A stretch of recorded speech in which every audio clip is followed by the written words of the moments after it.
Welcome back to another fabulous Undressed podcast with me, Pol, and my husband, Patrik. Hey, bitches!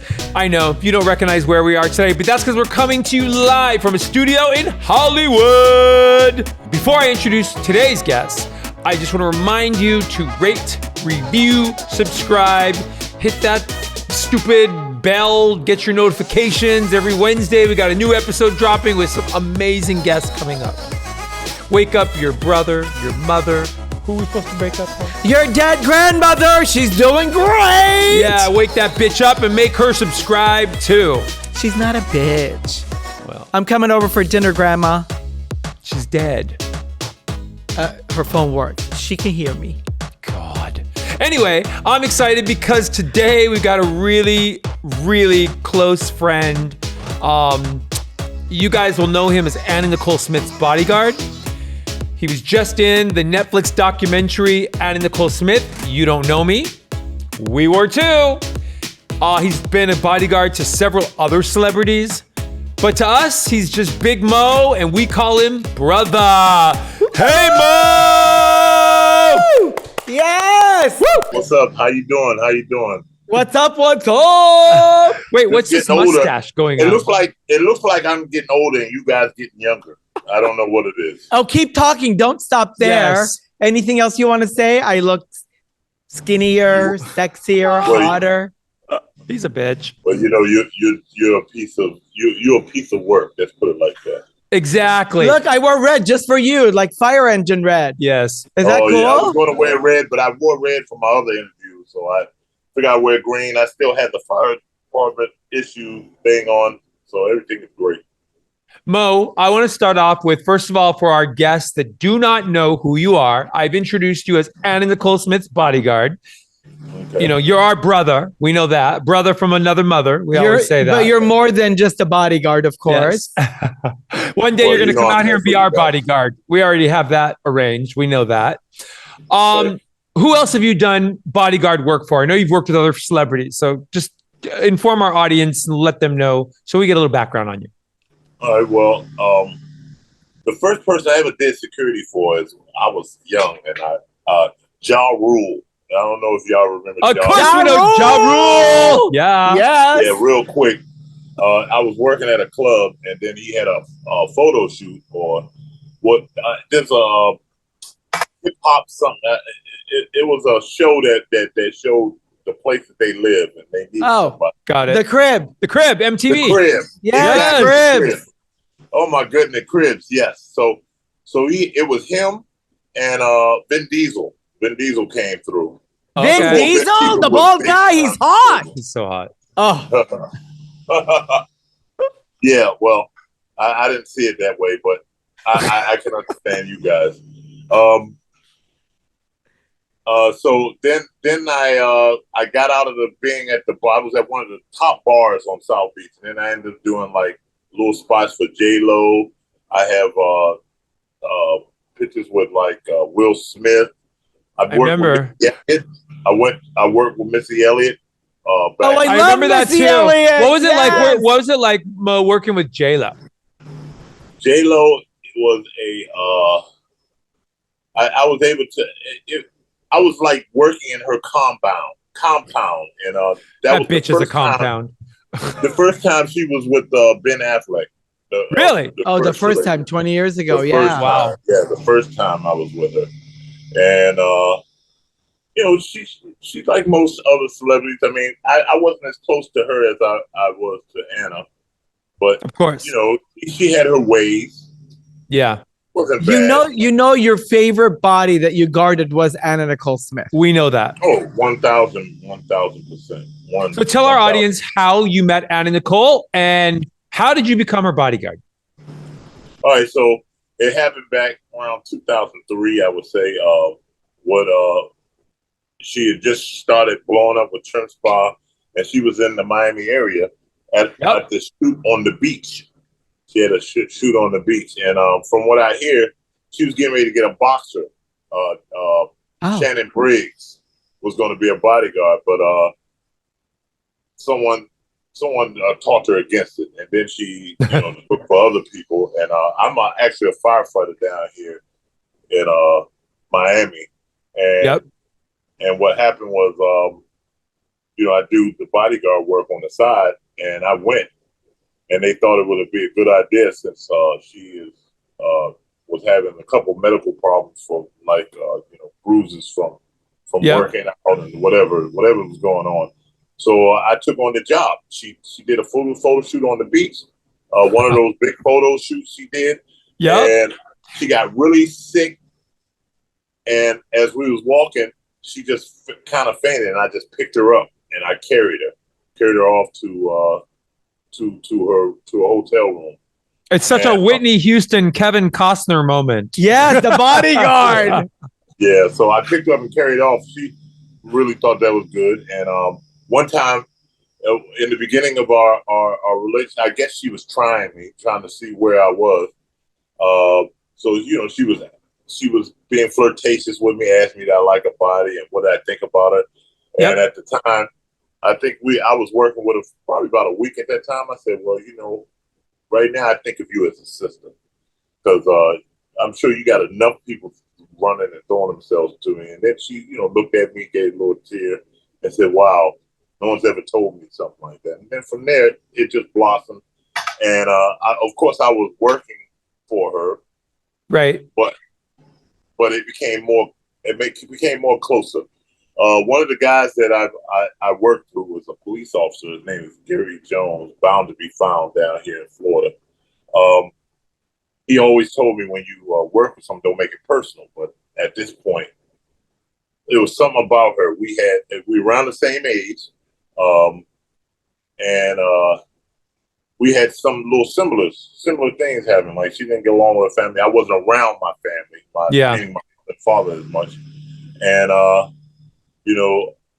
was raised by my grandparents after age 12. So, we just kept talking, and it seemed like, she used to always call herself poor white trash, and I grew up kind of in a ghetto. Yeah. So, it was almost like a little playful stuff like that. And one time we did that. And what the funny thing is, after this situation happened, we never did that anymore because of the sensitivity there. But we did it in a way where we're on the bus. You get on the TrimSpa bus. It's a big bus. Maybe sleep 7. More than that if you take the couch in the back. Exactly. Where me and Daniel used to play PlayStation. Daniel, in the back of the bus. I remember. In the back of the bus. I know you and for our audience that doesn't know, Anna had a big bus with her face on it. It was the TrimSpa bus, and her face was wrapped around the entire bus. And Paul and myself and Mo and Kimmy and Anna and Howard and our daughter and Daniel all jumped on the TrimSpa bus and took a road trip from California to Nebraska after a long night of partying at GPhoria Awards. At the GPhoria Awards. Yeah. Right? Do you remember? Yes. Yeah. Oh, yes, I really do. I do remember that. I told Anna, I said, what are you, kidnapping me? I got to go to work tomorrow. She's like, no, baby. No, get on the bus. We're going to go to Camp Kindle. We're going to go help some children. Camp Kindle was an amazing, amazing trip. It was an amazing trip. It was a camp for kids that was affected and infected with HIV and AIDS. Yes. AIDS. So it was some very powerful, strong stories there. Actually, Anna took one kid under her wing with a father. I remember she brought him out to California after the camp. Brought her out to California. Yep. But the story with this kid is the dad was upset with the mom, and he worked in a hospital, and he actually shot HIV into the kid's veins. I remember that. Yes. So horrific. It was very sad. It was really bad. And, But you have to wonder, when you're in an intimate setting and you're sharing such personal moments, and even if there's other people around, we really genuinely cared about each other so much, with Anna Nicole being the nucleus, which is the reason why we all came together and became such a beautiful family. We all loved, we all respected, we all cared, and we all helped each other around with whatever we needed to get done I mean, but not only in California, in Nebraska, but also in the Bahamas. Yes. I mean, we were all, we were all in that house in the estate together at Horizons. Yeah. And a lot of people don't know either. The reason why we used to, actually, we went from California one time all the way down to Miami. We drove the TrimSpa Bus all the way around. And people don't know the reason why we drove everywhere. And TrimSpa wasn't too happy with it. Is Anna did that for her son, Daniel. Daniel was terrified of flying. Of the plane. Daniel didn't like to fly. Right. So our point was we was going to, make him as comfortable as he can. I mean, remember, he's a teenager, 15, 16 at the time. And we used to, and it made him happy to be with his mom, but he was always shy to the camera. If you could see some of her photos she took on the red carpet with him. Yeah. But it was really nice. But it was really nice. It was really nice, Mo, to see how when you had those very, very beautiful moments shared together in those very close quarters for hours on end. Yes. That we meshed and got along so well. Yeah. And shared so many beautiful, what's the right word? Like sensitive moments or intimate moments. Private moments together. That nobody can even relate to because they're like, well, what would you do in a bus for 12 hours? Right. Why would you go around Texas? Yeah. I mean, I remember she didn't want to drive the bus through Texas. She refused. And we had to go around and stop at every diner. Yeah. Like Texas at all. No. Just for her family situation. Everything she said. And we all seen this, the documentary that came out. I'm a little disappointed. Are you? Why are you disappointed, Mo? Well, I'm a little disappointed on it because. And you're talking, for our audience, he's talking about the Netflix documentary, Anna Nicole Smith, You Don't Know Me. Because you were a big part of it. You were in it. We introduced you to the director and producer.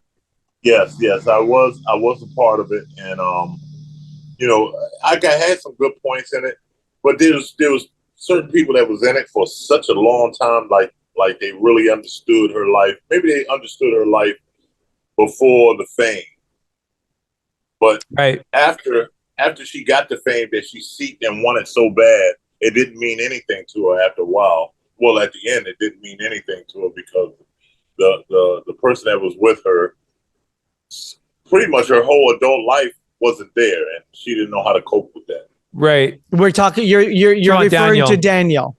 I'm referring to Daniel. You're referring to Daniel. When she lost Daniel, Paul and I say this was the start of we knew something that she was not going to be with us very much longer because I like to say she died of a broken heart. She really did, because when she lost Daniel, she lost every spark in her life and existence. And I know we all fought to try and get her to find that love and back again. And it was very hard for her after she lost Daniel. But Mo, you were in the Bahamas with us. Yes. You were at the funeral with Daniel when we buried Daniel. Tell us the mood and give us a little glimpse for all of the listeners to really understand, because they didn't. The Netflix documentary was about Anna. It wasn't about Daniel. Right. It wasn't about Dannielyn. It wasn't about a birth and a loss. It wasn't about all of us living in like the Big Brother house in the compound in the Bahamas and how we had. It wasn't all about her taking drugs all the time. And that's what all the time. And we know Anna. We're there. We know that was not the case with Anna. So Nicole. maybe you can share with us if you're disappointed at the documentary as an example. And I know we did the documentary, and there's a lot of things that were left on the cutting room floor. But here's a platform for all of us to be able to share with our listeners and viewers. What is it that we did say? We did help in getting some knowledge and exposure to that was missed, that wasn't there. What do you think they left out from you in the documentary? I'm glad that you said that, because we got to realize that when you do a documentary, if it's not live, like what we're doing now, if it's not live, like having a live interview, that's not getting spliced up now. I'm not sure what you guys are going to do after this. Don't turn my words around. But anyway, a lot of things. If you see something, media or show business will do things to make it more exciting. So I was telling stories. I mean, I interviewed with Ursula and Netflix for 2 days. Right. One of the days was on my fire truck, and we were driving around, and they didn't use any of that. Make the cut. Some things just don't make the cut, and I can't all the way blame it on Ursula, because the higher ups are going to look at it, cut different cuts, and then they're going to pick it around and say, "Well, we don't want to do too much of this. Sure, we want to show this." And everyone thinks that she's this, so let's just go around there instead of getting real deep down to understand the mindset of this beautiful person. First thing they want to say is she was always ditzy and drunk and everything, but no. Right. Anna's a show person. She's a show woman. She knows how to. She said in her head was, if I go around and start talking intellectual, they don't want to see that. So let me give them this persona of someone that is always high and happy and gay, happy. Right. So and a lot of time that goes with, that they make, she had this dumb blonde type of persona that people thought she was. But oh my goodness. She was so smart. You could not get nothing over on that woman. Yep. Nothing. Exactly. And she'll see through you like no tomorrow. You could tell who she really trusted after her son died, who was over there. And the people that was over there was myself, you two, Dr. Erosovich, yep, Howard, who's always there. Yes. And that was it. It was just us crew right there, trying to keep her down, try to keep her lifted. Because like you, Paul, you was going to ask me about the move at Daniel's funeral. Well, before Daniel's funeral, and remember, we didn't bury Daniel immediately. It was like a month and a half after he passed, I think it was, because we had to try to convince her to let her know that Daniel was not here. There was some days that she was such in distraught and denial. The 5 things that we get, one of them is denial. Before you even get to freaking acceptance, you got to go through denial. And her denial state was very long. Yeah. And there was some days she was, say, well, I can't wait till Daniel come back in here to see Dannielyn. I remember when she told... we didn't have a name immediately for Dannielyn. Remember that? Right. No, we came up with the name together in the bedroom. We were all figuring it out. Yeah. There was no name. So Dannielyn didn't really have a name for... at least a month and a half, I would think. Yep. Exactly. And then when we finally got the name for it, then we, had the name. But like I said, get back to Daniel, it took a while for us to get her to realize that, and we had to put him to rest. Yes. And when we finally took her in there, she was somber. And at the point she got so distraught, she tried to jump in the casket. The only person that could hold her back, and it was very hard for me to hold her back, but was me. And I almost felt it was almost, Daniel, me, and then her. I mean, she almost got me in there, and it was very hard. It was heart-wrenching. I mean, I remember how when Patrik got to the house first, as soon as we heard, and when Daniel died, yeah. And she just collapsed in Patrik's arms, and all night long was just, I can't believe. She couldn't believe he was gone. What has happened? Yeah, she just could not believe it. At the funeral, when I wrapped Dannielyn, remember I made a dress for Anna and Dannielyn? Yeah. And I wrapped Dannielyn and ran to the limo and tried to shelter her into the car. Well, you took her out, and I still have burned in my eyes and in my brain, Mo, the image of Anna Nicole climbing into the casket, holding her dead son in her arms, and you grabbing her, everyone pulling, trying to get her out off the coffin. I mean, that will always be burned in my eyes and in my brain for the rest of my life because it was such a horrific tragedy and so sad. And I just felt so helpless, like I couldn't do anything. Yeah, I know.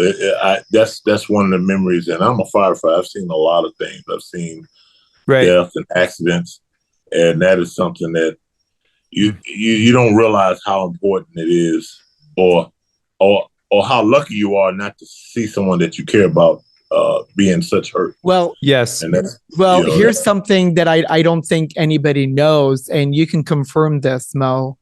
I know you were there, so you know. The casket was locked. Yeah. Nobody can open it because we tried. Right. We try to tell her that it's impossible. It's locked. We can't get into it. And then we had to call the funeral. She forced them to open it. Yeah. And against all regulations, they went ahead because there was no way we were leaving there until Anna saw Daniel. Right. Well, that's a Catholic. That's like a Catholic law. Once the casket is closed, it's supposed to be closed, and we know that that the Bahamas is under British is part of the British regime. And you remember that's the reason. Oh yeah, I remember. You remember how they came and they unlocked it from her. Yeah. I tried to explain to her, but like you said, you cannot tell Anna anything when it comes to Anna's mind. Once she had her mind made up, it was a done deal. 100%. Like that. It was especially like that, and they did open it up for her, and she got even worse. I knew it was going to happen. When they did that. So it's.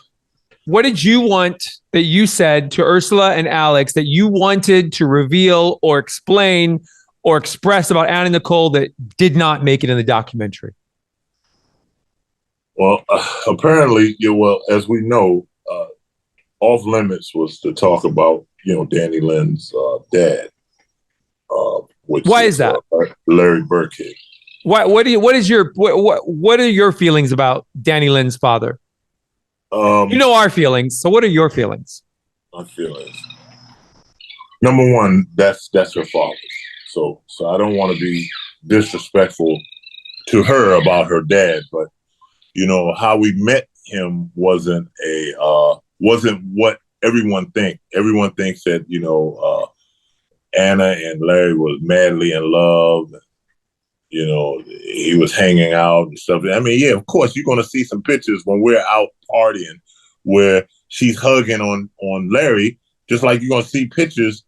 Well, you didn't see as many, but if you really look deep down, she's hugging and kissing on everyone, even me. And I'm supposed to be the serious person in the world. She always try to get me to lighten up, but I'm a focused guy. I focus on my one priority and your responsibilities, of course. He put a statement out last week saying that he had a 2.5-year love affair with Dannielyn's mother, and I want to know your opinion on that. We were there. That's not the case. That's definitely not the case. I know from the first time I met her, she always was talking about having another kid because Daniel was getting grown. Right. And just like most, she was looking for the right person to have a kid with. And remember, she asked Paul she wanted to have a baby with Paul before she even met Larry. They had talked about it. Well, yeah, she talked about different things, and I said, "Well, you got Howard right there." So I don't know, Howard. I can't see that. And I don't know. It was very interesting. But we met Larry at the Kentucky Derby. That's where we met him. And Larry was one of the paparazzi. He just happened to be the prettiest paparazzi, the nicest looking guy. So Anna just brought him in and hired him to be her personal paparazzi, as you say. So if we go different spots, because he went to TrimSpa or to the Camp Kindle. He showed up at Camp Kindle. Camp Kindle. Yeah, she wanted her own photographer, and Larry did not sleep in the room with Anna. Larry had his own room elsewhere. Yep. And and he was the photographer when we used to go on the different award show, like you said, Paul. Correct. Like GPhoria and stuff like that. She brought him along, so she can pretty much sell. It was a contract between Larry and Anna to get a piece of his, percentage of the stuff of the picture photos he took. It was a business that's transaction. Why he was around. I remember. That's why he was around so much. He wasn't around because she loved him. She was around because it was a business transaction. It was a business transaction. Mo, why do why did Anna go to the Bahamas? Why did she leave California and go to the Bahamas? Well, to get away from Larry. I have a question to follow up to that. If Anna Nicole Smith were alive today, would the father of Dannielyn be in her life? Definitely not. Because she wanted to go through all this trouble to say he wasn't the father. I remember. We all tried to protect her. There has to be something to do with that, but people are blinded, and everyone wants a true story. Everyone wants a love story, and I understand that. But the fact is to be remained that she went to the Bahamas so she could so Dannielyn could be a resident of Bahamas as well, right. Dual residency, and she was getting away from Larry because Larry was she had cut him off as far as that business transaction that they had, and yes, and Larry was upset because you talk about somebody bread and butter, that's what it was. I actually. Most of the time, I didn't really get paid through Anna didn't really give me money per se. Yeah. I got most of I was working for TrimSpa. Once TrimSpa got a hold of it, they took care of all her security expenses and stuff like that, all her expenses, every expense. And that left me cool to be like to have her. I never had a sister, so it was cool that we were so close in age. Actually, Anna was actually a year older than me, and you saw how Anna looked. Anna looked like she was in her 20s. Oh, she's gorgeous. But Mo, whether you were getting paid or not, you were there for Anna anytime Anna called you. Yes, without any reservation Bahamas, or hesitation. I got no money. I didn't want any money. I went out there to be with her. Mo, if Anna, let me ask your opinion on this because yes, Anna's been gone now for. 16 years? 16 years she's been gone from us. Yes, 16. There's not a day that we don't think about her. We still have her, hot smoochy lips on my email and on my instant messenger. What kind of a mother she was. Would she ever put Dannielyn in the spotlight like her father has in the media on a constant, ongoing basis? No, she wouldn't have want that because as you could see, she didn't even really start showing Daniel off. Daniel was like older, Right. I guess when the show came out, I guess Daniel was probably about, 15. I think it was 14 or 15. I believe. Yeah. He was a teenager. Yeah. He was a teenager, and she really didn't shove the camera in his face. Like I told you, Daniel was a more shy guy. He didn't really want to be on in the public eye. So, but he was such a great kid, But Anna always protected her children. She never put them in the spotlight. She never would do that. No, she wouldn't have never done that. No, she wouldn't have never, ever done. Not like I saw a picture the other day where Larry had made her face up to look like Anna, and they looked dead on each other. Oh, right. At the Kentucky Derby. Kentucky Derby, yeah. But to me, Dannielyn looks just like a mom. Beautiful, looks just like a mom. But I was a little upset because I said, she's a teenager. You got to let her grow. Let her get her own identity. I have a son, and I didn't name him Junior because I wanted him to have his own identity. And when I saw the pictures next to each other, Dannielyn looked older than her mom in the picture. I was like, wow. It's sad. Yeah. You just don't do that. I mean, it's okay. I I used to change Dannielyn just like you guys. We all did, yeah. Yeah. We used to rock her to sleep and sing to her. Yep. Put on every time. Anna would get like depressed about Daniel during that time. Yeah. We used to go get Dannielyn and put her in her lap and make her feel so much better. It'd make us feel so much better. Do you remember when we used to bring Dannielyn and put the baby on her chest? Yes. And Exactly. she kept saying, I want to connect with the baby. Yeah. And we would just rock and we would all just huddle in the bed and hug each other and then just help her connect with the baby so that she can feel like there was still someone there for her that she can connect with. Yeah. Yeah, it was a lot with you and Christine, especially Christina Rostovich. Yeah, you guys were her comfort zone, and I remember that a lot. Where you would get in and we would, I would see you guys cuddle and hug her up, and I did the same thing when you guys wasn't around or if you guys was asleep. Because I used to worry about her at night because she would wake up in the middle of the night, right? And not too many people know, but one time when she was in her little depression and she took a little bit too much. She went out in the pool and went to the bottom of the pool, and I had to dive in. I remember you told me that. Yeah, I remember that. Yes, and brought her back right there while it was just me, her, and Howard was on the computer doing stuff. And when she went down, I heard the water go down, and then I screamed and dived in and got her.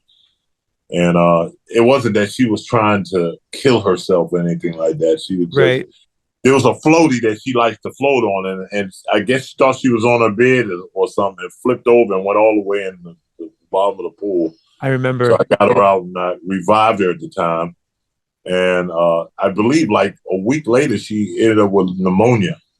Yeah. Because and then she was in the hospital. She was in the hospital. Yep. The first couple, and nobody knew. Nobody knew she was in the hospital for pneumonia. That never made it to the press. Nobody knew about that. And she will make that. That was that situation because pneumonia means fluid in the lungs. And when she went down, apparently, she took in a little bit, and she had pneumonia. And unfortunately, I had to get back to Miami because I was off for a couple of weeks. I could only get like a couple of weeks off because my profession is a firefighter. I'm a firefighter paramedic, which made everybody happy that they had someone with the medical. Of course, someone that can guard her and make sure no one messes with her and be the villain. Like I have plenty of times in Vegas and some of her other little shoots that she had where she'll sit there and sign 1 million autographs. It's something that I had in my mind. I look at it and tell her she was a little tired. So I would grab her and say, all right, we got to go. And she would do this little story. No, Momo, don't take it away. And then I would grab her. So I look like a bad guy. And I love it. I love the bad guy thing. I mean, I've been called so many names. Oh, my God. We went to, I forgot where it was. I don't know if it was Carolina. It was a racetrack. It was NASCAR or something like that. Oh, yeah. And had a NASCAR, had a car. The TrimSpa had a NASCAR with her face on it. And that, let me tell you, the good luck that she had. When she went there, her car won first place. Of course. It was amazing. Because everything Anna touched was gold. This guy has never won. The driver had never won at the time. Exactly. Never won after that. But if I haven't never won. If I hadn't thanked you before, and I know I have several times, and it saddens me to even bring it up again, but I remember when Patrik called you and nobody was answering the phone. So you answered the phone in tears, crying when you were in Florida. Do you remember that? At the hotel. Yeah. And we took the first flight out and then we came into the hotel. They came downstairs, the general managers, and picked us up from in the lobby and brought us up to the room.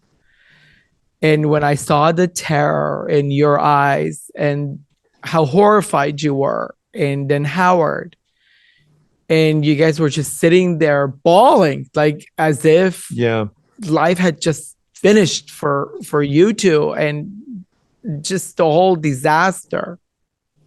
And then I'll let Patrik say it because I'm getting too emotional with it. Well, I remember when I called you on the phone and you told me that Anna was gone. Do you remember what you said?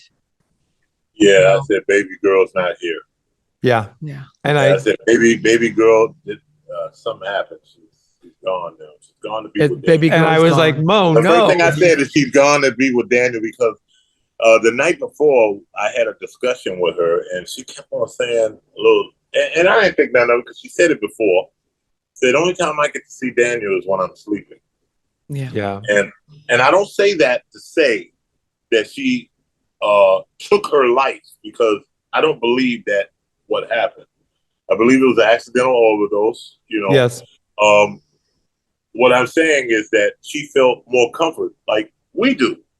You know, when you're depressed, what's the first thing you want to do? Or if you're feeling bad, you want to lay down and go to sleep and try to sleep it off.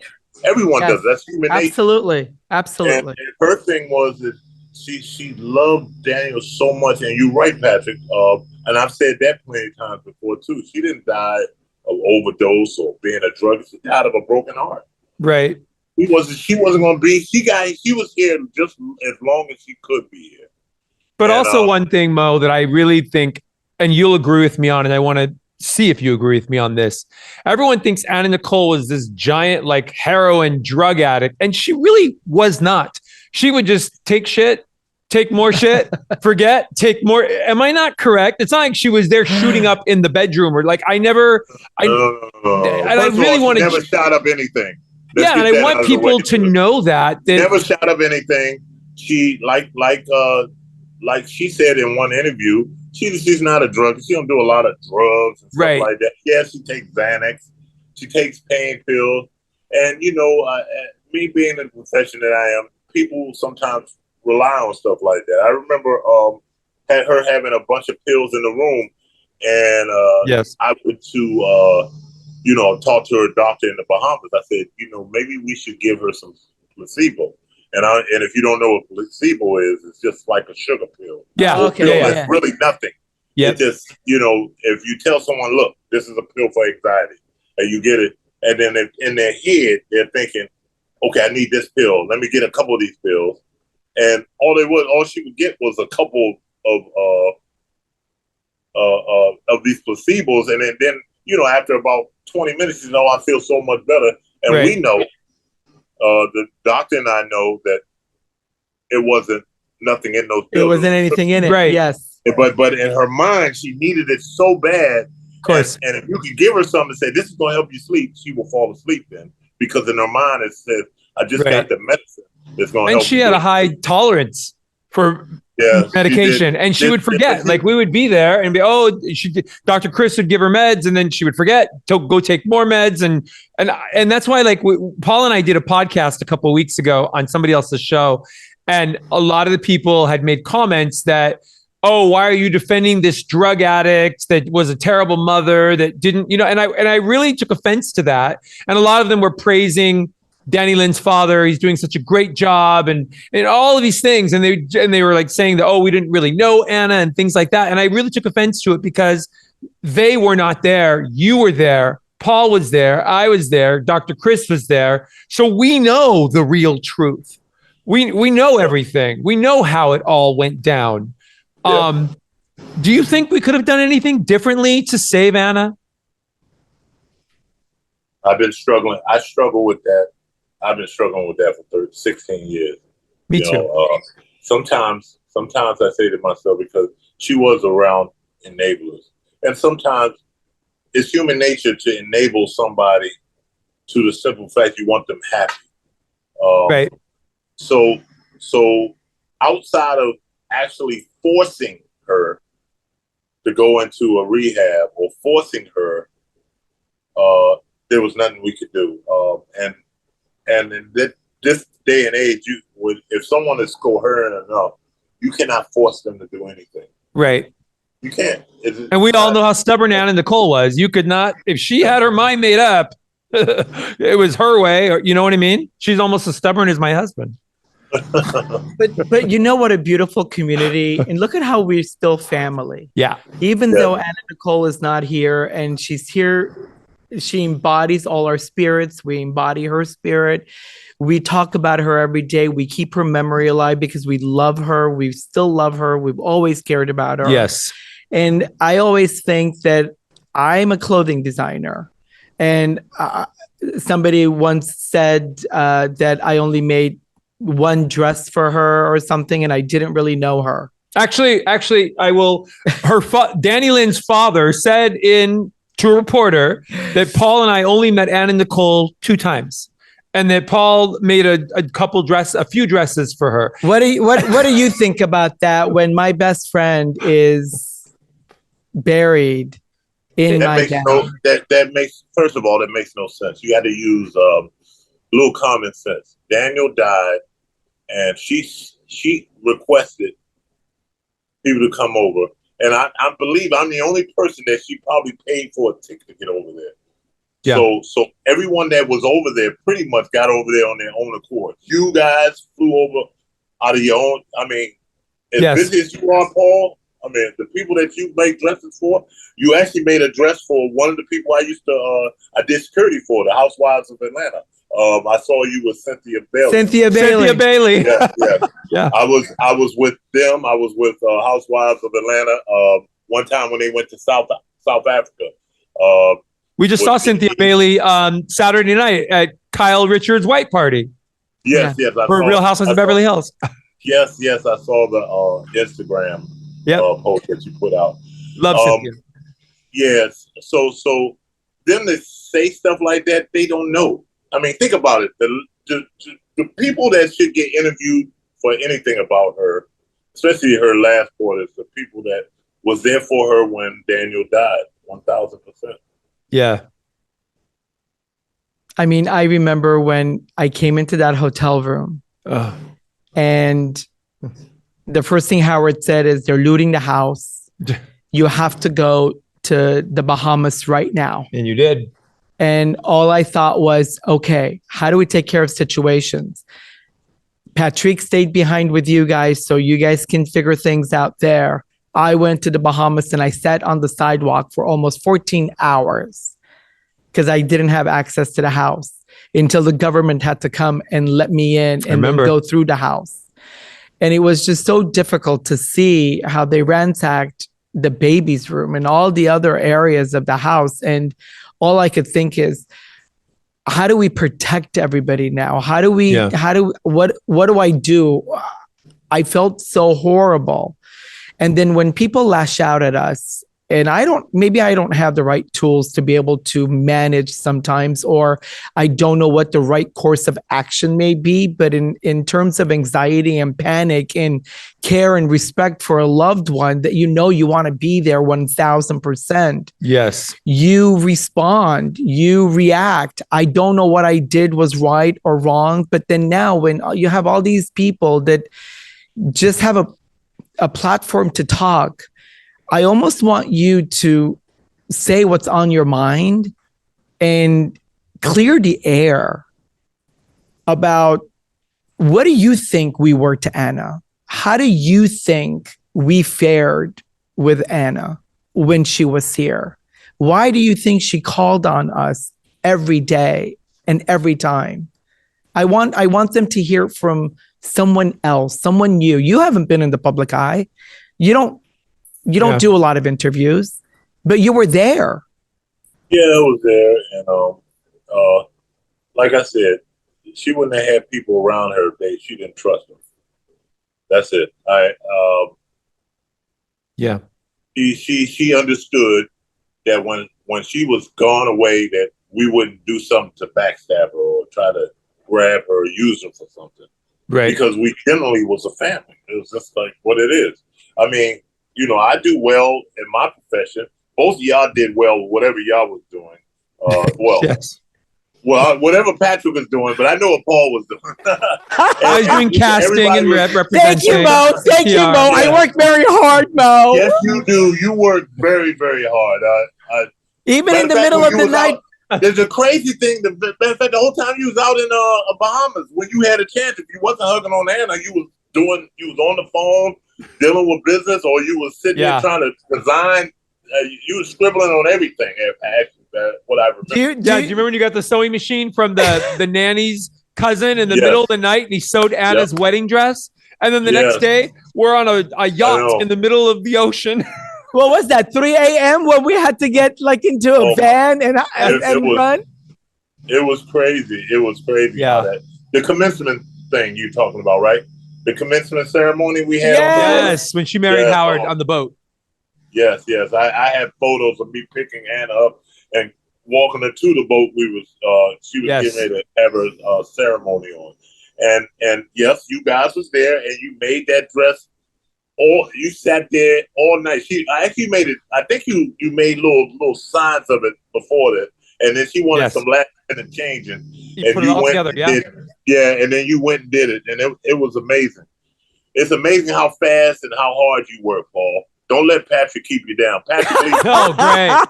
But you know what? You know what about that commencement ceremony? And I'm sure you'll agree with me, Mo.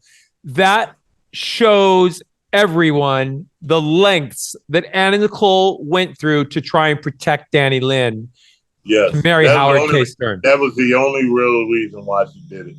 And they call it commencement ceremony because once you can't really get married on open waters where they were. Oh, okay. Yeah. Okay. So that was the reason why we was on the water and did that. That's why we didn't do it at the beach. We had to be on the water. We had a real reverend that they paid good money for. And, I remember. And a real ceremony. And you know, so it was a needed thing for her. She did go to a lot of lengths to try to keep her away from Larry. But like I said, Larry is the father. We have to accept that. And as a father myself, as me being a father, as you know, Patrik, you know, you want to do the best for your child. Of course. But this right here, it just seems like it's a little overboard. I don't want to like really bash Larry, but it's not a good look to keep using your daughter and the daughter's mom fame so you can get together. Like, we don't even know if he's working. Maybe he's still living off of Anna's name right now, which that's what I believe. Mo, as a father, would you, if you were approached and they said, hey, we want to do a photo shoot of your kid, we'll give you $100,000, would you sell your kid's pictures to a news article? No, not like that. No. Would Anna do that to her kids? Well, Anna definitely would do it. She would sell herself before she sold her kids. Yeah. I would do it before Anna would do anything like that because she wanted to protect this one. Like, well, Anna always said to me, I signed up to be in the limelight. Yeah. This is my journey. This is what I want to do. These are not my words. These are my best friend's words. Yeah. She always confided and said, if they want to pursue something, well, at the time it was Daniel. If he wants to pursue something, that's for him and I will support. But this is my life and I work to support them. So I will not do all the things like, you know, it's not take your son to work day and then you prop them in front of the camera and then cash in on them. That's not the idea of it. So, and I respect that about Anna so much to know that this was something she signed up for. This is something she wanted to do. This was her calling that she fought so hard to get out of Texas for and was able then to provide for her family, which was how she wanted to. Well, Mo, do you remember? I'm sure you saw the document when Anna was alive. She showed us the document. I know you've seen it, Mo, that she had Dannielyn's father sign basically a non-disclosure, if you remember, that if he were to do anything or discuss anything, it was $10 million, I think he could be sued for. She had him sign that non-disclosure. I'm sure you saw it because we saw it. And if she were alive today, things would be a lot different. Well, of course, things would be a lot different because, first of all, Dannielyn will be with her. And, man, it's almost, for 16 years, I've been, you know, I get calls every year to do some kind of interview. And a lot of times I say no, you know, so, but seeing what's coming out now and things like that, I try to give my perspective as truthfully as I can. And like I said, I have nothing to gain from this, nothing at all. All I want to do is I want her to be remembered as a loving person that, you know, lost something, lost someone that she really cared and loved, you know, and no one gives her that. You know, all they think of her as this gold digging, blonde bombshell that was on drugs. Right. The case. And that's not the truth. Okay, well, let me segue now to, because you just said something about Runway Rundown. Runway Rundown is basically where we pull up pictures of a celebrity and we describe their outfits and describe the, you know, the mood. And I know that you were present at both of these occasions. So we want to get your opinion and kind of hear what you think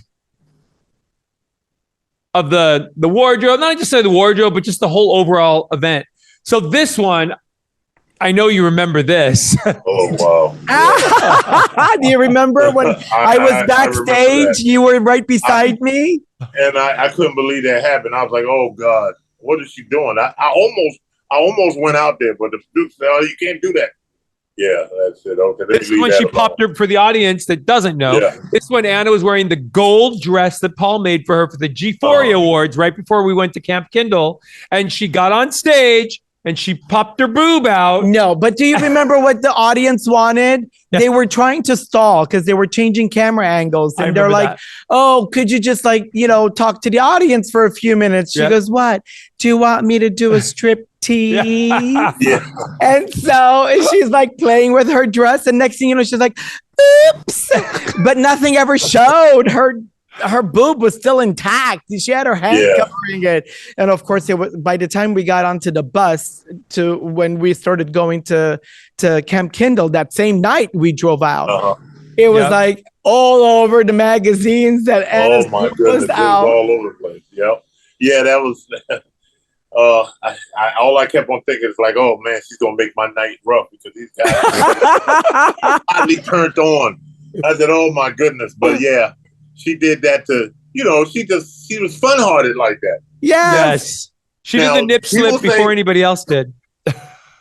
Now, before any awards, her favorite drink was Cristal. So she would have some drink. Vodka too. Add vodka too. We drank vodka all the time together.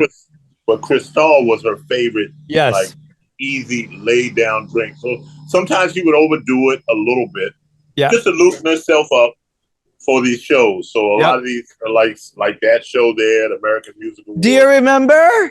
Yeah. Do you love my body? Yeah, I was there. At the time, I wasn't Kanye West. They wouldn't let me back. They wouldn't let me backstage. So I was sitting next to Kanye West's mom, believe it or not. I was sitting next to what's a wonderful lady, rest in peace. Yes. I was sitting next to her mom, and her mom was looking at me. I said, "Oh, she's just loving him. She loves your son. That's all."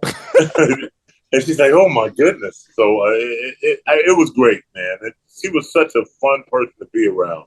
And I don't know if you remember. Were you guys with us? Because I know you wasn't with us all the time on the TrimSpa Bus. But were you out with us when we went to upstate New York and we went to this place that sell animal balls? That's what they call animal balls. No. I had to work. He had to work. Remember. He was working on award shows. Yes, I was in LA. Yes, it was cool. Oh my goodness! But I remember because she was texting me, messaging me on Instagram, AOL. Yeah, we went to this place that sold spicy animal balls. Yes, testicles. Seriously, we have like I tried chicken balls. I didn't even know chicken had balls. I had some chicken balls. You know, the old stereotype. Everything tastes like chicken. But I had chicken balls, and it was one of the worst, disgusting things. And then Daniel and Howard had a little. They had a little bet to see who could take the hottest, spiciest chicken ball. And oh man! And I remember Daniel and Howard getting red and sweating their butt off. They said, "Mo, you want to get it?" I said, "No, thank you. I don't deal too good with spicy stuff." Yeah. Well, remember we on the TrimSpa Bus on the way to Camp Kindle, we stopped off at that little hick. Well, first of all, we stopped off at that one little town.